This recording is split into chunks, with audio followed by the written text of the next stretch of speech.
الحمد لله رب العالمين، الصلاة والسلام على سيد المرسلين نبينا محمد وعلى آله وصحبه أجمعين، ثم أما بعد. الحمد لله waxaynu ku jirnaa bishii rajab. maanta waxay maraysaa 4.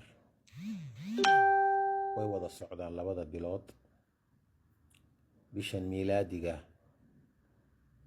ee bishii koowaad aynu ku jirno 2025. bisha kale ee islaamka ee rajab 1446 way wada socdaan. ramadaan waxaa inaga xiga bishan aynu ku jirno iyo bisha shacbaan ee soo socota.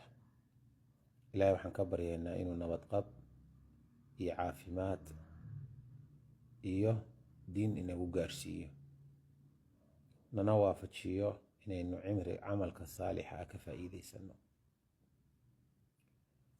sida awgeed bishan rajab bilaha xurmada leh ee ilaahay agtii qiimaha badan ku leh bay bishan ka mid tahay.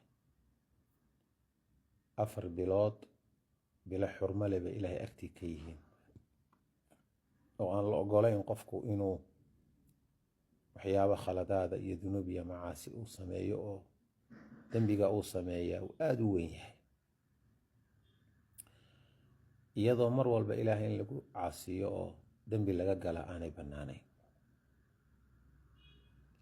ina ciddata shuhuuri cinda allahi 12 shahran fi kitaabi illah yowma khalaqa asamaawaati waalard minha 4 xurum dalika addiinu alqayim falaa tadlimuu fiihina anfusakum.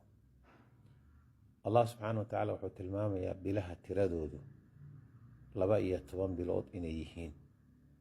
waxaa ka mid a buu alla yidhi 12 bilood 4 bilood oo xurmo leh oo qiimo leh alla agtii subxaanahu wa tacaala.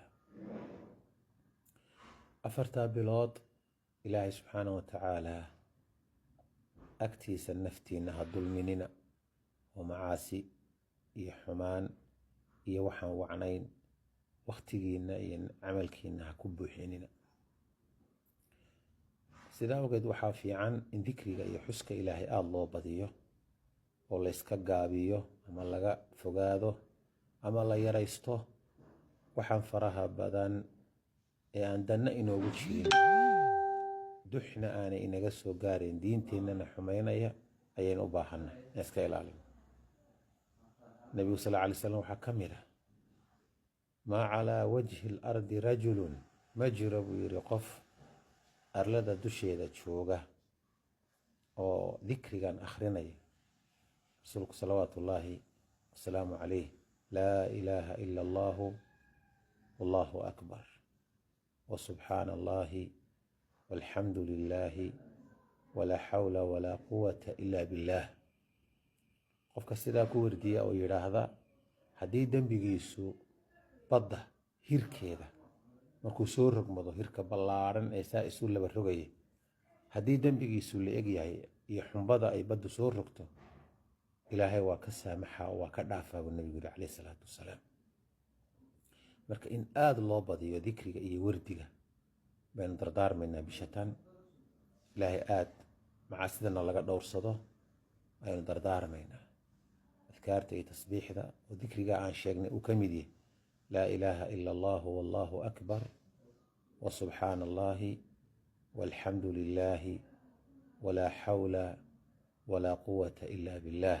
intaad ka akhrin karto inaad ka akhriso wey, dantaada adiga ku jirta.